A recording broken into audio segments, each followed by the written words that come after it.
O Kishimoto sempre buscou inspirações para criar Naruto, isso não é novidade. Além de Dragon Ball, ele sempre buscou inspirações em lendas, mitos, contos e religiões ao redor do mundo, mas principalmente as influências que estavam em volta dele. Com o Yang não foi diferente. Quer saber mais? Então pega o pergaminho que hoje eu vou te explicar.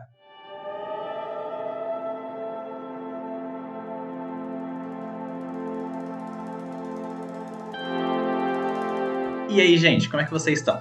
Eu sou o Rafa, editor do Naruto, e no vídeo de hoje eu vou finalmente cumprir com a minha palavra e falar sobre Yin e Yang. Só que eu queria fazer antes, mas como é um assunto muito complexo, eu achei melhor deixar para um momento um pouco mais propício, né? Que eu pudesse realmente me dedicar a explicar esse assunto. Então hoje a gente vai falar sobre as inspirações de Yin e Yang. E em outros vídeos a gente vai falar mais sobre as naturezas dentro da obra, voltando assim à programação normal da playlist de transformação da natureza. E se você já gosta do meu trabalho, deixa o like aí embaixo que isso me ajuda muito, ajuda imensamente o canal. Se você não for inscrito, se inscreve. E sem mais enrolação, bora pro vídeo.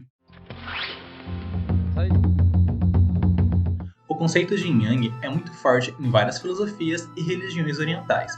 Não é à toa que quando a gente pensa em Yin e Yang, a gente logo associa com o Extremo Oriente. Mas desde o princípio da filosofia, existe uma visão polarizada dos elementos da natureza, como o claro e o escuro, o inflexível e o dócil, ou mesmo o acima e o abaixo. O Yang, o poder criador, é associado ao Sol e ao céu, enquanto o Yin corresponde à água e à receptividade. O céu sempre está acima e muito cheio de movimento, enquanto a água está embaixo e muito mais tranquila em relação ao céu. Dessa forma, o Yin começou a representar o repouso e o Yang o movimento. No reino do pensamento, Yin é a mente intuitiva e complexa, enquanto o Yang é o intelecto racional e claro. Yin é a tranquilidade contemplativa, e Yang a vigorosa ação criativa. Em Naruto, a gente vê essa dualidade com o próprio Naruto e o Sasuke, porque enquanto o Naruto é criativo e energético, o Sasuke é muito mais reflexivo e calmo.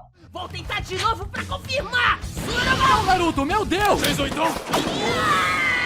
Ok, se eu ficar na minha, quem apanha é só ele. Pensa rápido! Ai, mas eu não fiz nada!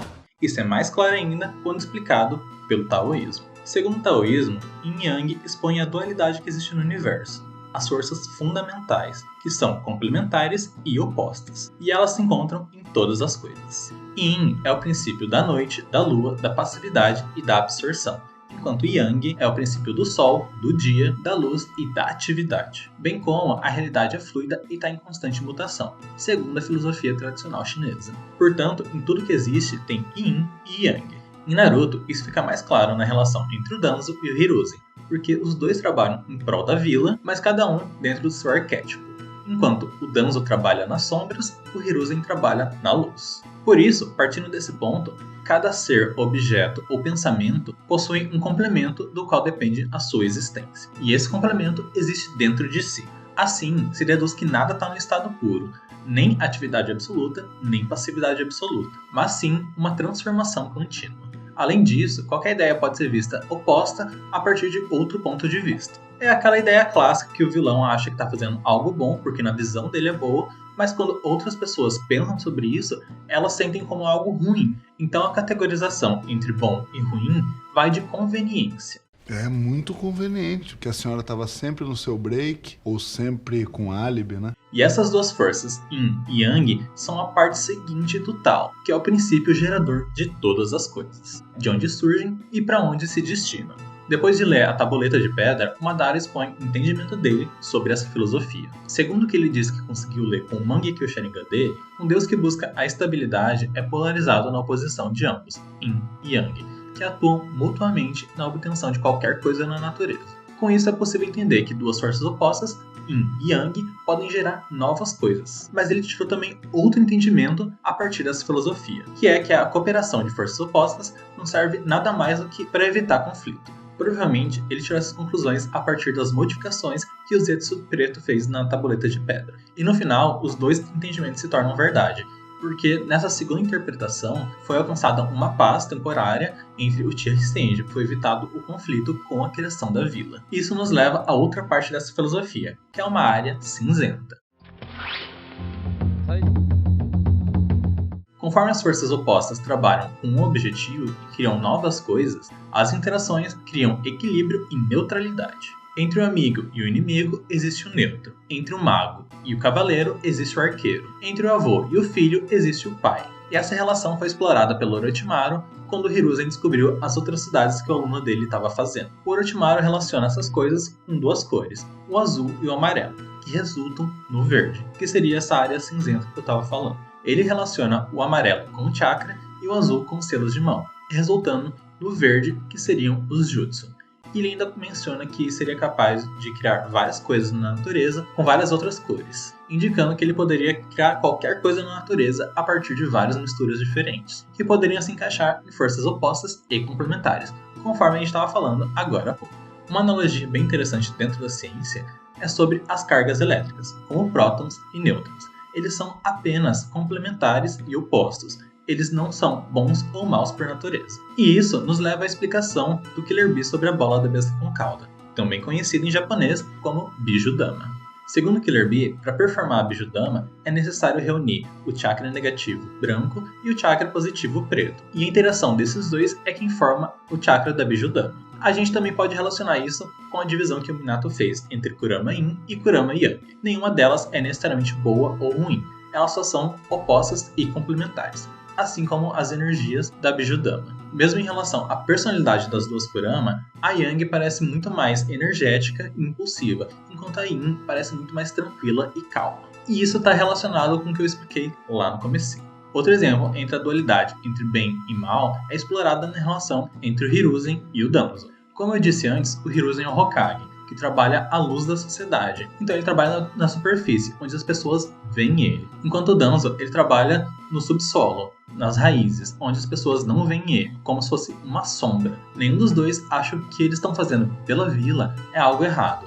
Eles acham que o que eles estão fazendo é algo certo, que eles se complementam de certa forma em prol da vila. Isso nem sempre dá certo, mas na visão deles é o melhor que eles poderiam fazer. E assim gera uma área cinzenta, que é onde o destino da vila é levado, que eu falei um pouco antes também. Além disso, existem alguns simbolismos que representam essa filosofia. Entre esses simbolismos estão as linhas geradas pelo Taiji, nos estudos de I Ching. A linha inteira representa Yang, enquanto a linha cortada no meio representa Yin. E quando as duas são combinadas, elas representam Yang e Yin.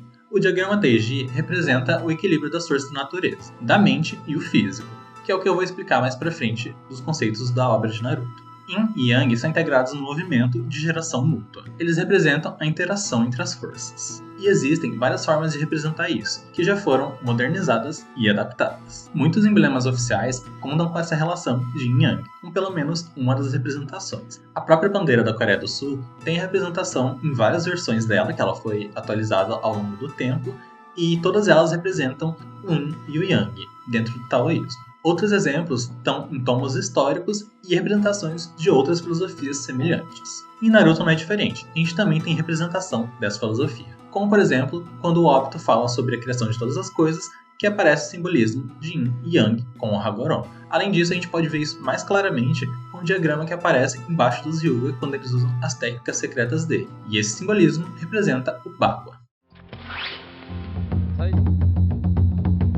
Como vocês podem ver, toda a criação de Naruto é pautada nessa filosofia. Desde as coisas mais óbvias, como o estilo Yin e Yang, até as coisas mais sutis, como a relação entre o Naruto e o Sasuke, ou a relação entre o Madara, o Hashirama e o Tobirama. E o equilíbrio do canal vem de vocês deixando o like se vocês gostaram e o dislike se vocês não gostaram. Não tem problema nenhum. Além de comentar se vocês gostaram dessas inspirações que o Kishimoto teve para poder criar a obra. Eu entrego a informação para vocês e vocês espalham pelo mundo. Nas próximas semanas eu vou falar sobre Yin e Yang mais focado em Naruto, nas naturezas para ser mais específico. Então se você não quer perder esses vídeos, se inscreve no canal. E é isso, gente. Muito obrigado pela participação de vocês. Tenham todos um bom dia, uma boa tarde e uma boa noite. Fiquem com Kaguya.